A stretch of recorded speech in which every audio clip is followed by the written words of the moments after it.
Hey guys, press the bell icon and never miss a video from Aola DIY. Hi guys, I hope all of you are doing great. I have a new video for all of you, and in this one I will be making this beautiful clutch bag using a flat rate priority mail box. It is a simple waste box which I converted into a beautiful clutch bag.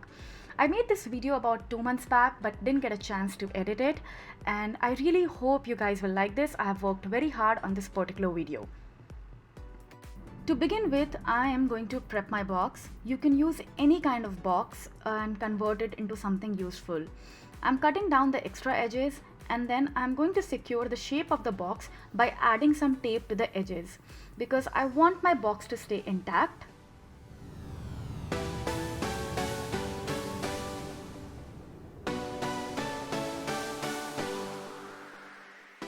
Once all the edges are secured, I am going to give a uniform color to the edges. For that, I'm going to be using gesso. You can use white paint too, and you're going to apply this particular white paint especially on the edges, because when we'll add paper to it, we don't want brown edges or discolored edges to show up. So I'm also trying to cover a little bit of inside of the box so that everything looks very uniform in the end. Now I'm going to add some matching washi tape to the edge so that my edges, they look pretty when I cover it with my paper.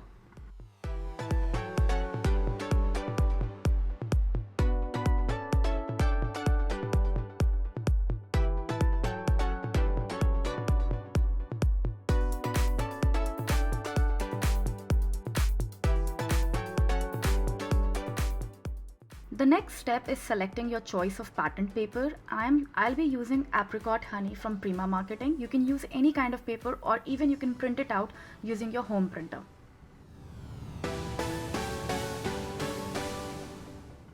The next step is matting the paper on the box. It's very simple. I'll simply mark the edges using a pencil, and then I'm going to cut it using a trimmer. You can always use a scale and pencil to draw straight line and cut it using a scissor. Given that I have these tools, I try to use them because they make my life a little easy. But then if you are a new crafter, you've just started to begin crafting, I completely understand it is not easy to invest in these tools. So you can completely use scale and pencil and scissors to cut down your paper. In this step, what I'm trying to do is that I'm going to de-stress the edge of my paper. That basically helps in blending the paper with everything which is going on in the background. Simply use a brown ink and some foam to de-stress it in case you don't have a de-stress ink. Other than that, de-stress ink is very easily available at any of the craft stores.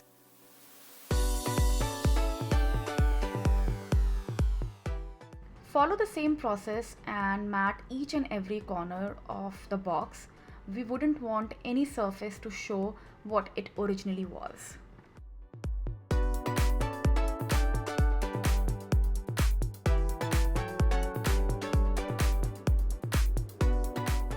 In this step, I'm trying to mat the inside of the box too, because I want it to look pretty inside out.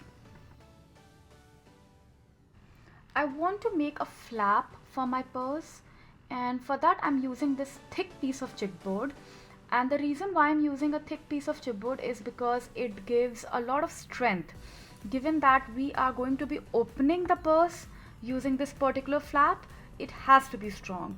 So I measured the size using pencil, and then after that I am going to take another sheet of paper which I am going to use to add as a flap, and make sure that you use a contrasting color so that it looks nicer. So here, very simple process. I have again marked it with my pencil, and don't forget to cover the edges with some washi tape. That again gives a good finishing touch to your particular project, whichever you're working on. Like, edges are one place where I do feel we always ignore, but if you want good finishing touch, make sure that you cover the edges too. So simple process. I am going to de-stress it, and I'm going to attach one part of my paper onto the original box and the other part of my paper onto this chipboard piece, and then I'm going to fold it right where both the pieces meet, and that would give a lot of strength as well as a lot of elegance and beauty to my purse.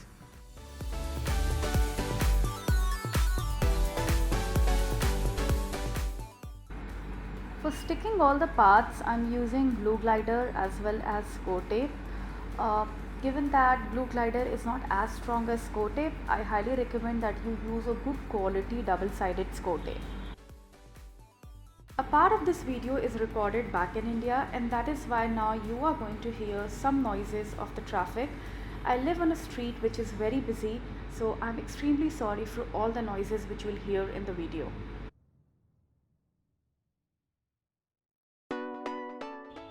I have these Velcro squares which I bought from my local craft store in the fabric section, and I decided to make my enclosures using these Velcro squares. Given that the pressure and the paper, given that I was using paper as a base, it took me a little bit of hit and trial method to figure out the exact location and exact pressure which has to be applied in order to stick them. You can use any kind of enclosure, or even you can leave it, it's not necessary.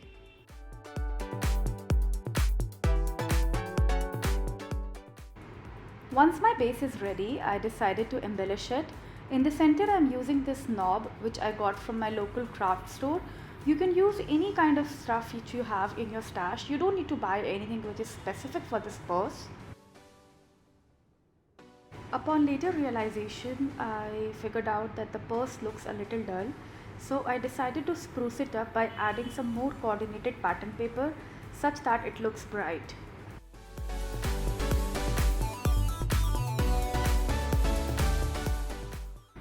I've added some more layers on the back side of the purse, and given that the paper which I am applying is slightly smaller than the one which is there on the base, it gives a very nice layered effect. The next part is making holes on the side such that we can attach a chain through it, which can be used to hang the purse on the shoulder.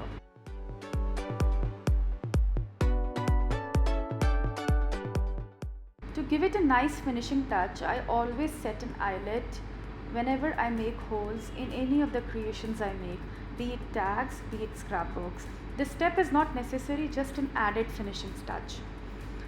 Here you'll see me that I'm using these clay pieces mold which are by Prima Marketing, and I'm adding them to my purse. On the back side of the purse, or maybe you can call it the front side of the purse, I'm adding these beautiful laces to give it a nice shabby chic effect. Laces add a lot of femininity and softness to your project. It's been a while since I've done a shabby chic project, so I'm really enjoying making this particular purse. The last purse which I made was a fabric purse, and it had garnered over 2 million views on YouTube. So I'm very excited about how you guys would react to this particular one, as this one has been made totally out of a waste box. In this shot, I am trying to attach the chain to the hole which I made, and I realized that the hole which I created is a little deep down than required. So in order to eliminate this problem, I decided to use these clips, and on these clips I am going to simply cling the chain. This chain again is from one of my old bags which I decided to part away with, and given the chain was in a perfect condition, it just looked super beautiful on this particular purse.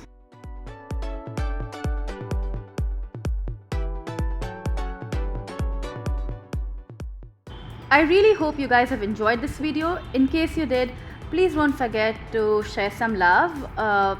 Hit the like button, comment below, and help me in sharing this video all across. Have a wonderful day until I see you all next time.